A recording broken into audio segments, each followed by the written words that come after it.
All right, so I did some pretty significant repairs here on the fuselage. If you remember before, this whole section here was missing. It was like completely broke out. This section here was all loose, and the mount here for the wing was also very loose. So I started going through. I initially started with some of this Bob Smith Insecure and kind of putting all the pieces back together and reassembling the foam with that. And then I went through and using clear Gorilla Tape, I went through and just kind of covered through some of the area up into here, so kind of give me kind of hold it as well as kind of reform that area.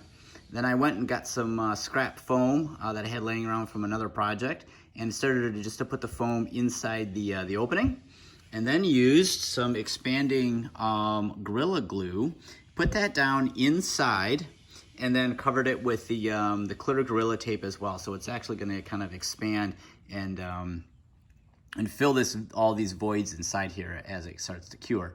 And then I also poked a hole in the clear plastic up here and used that Gorilla Glue again and actually injected it right inside the voids here and let that kind of expand, and then I put tape back over it to kind of contain it. So the hope is that as that expands, it will begin to fill in all these voided areas and actually create kind of a bond and rebuild these sections. And I did the same down here as well. I had a little bit of an open crack that I didn't get fixed before. So by injecting the Gorilla Glue inside there and covering it with tape, I'm hoping to seal that and force the Gorilla Glue back into any open voids and kind of seal that area up. Now we'll take a look at it when it's all done. We'll let this cure for about 24 hours and just kind of see what we get out of it.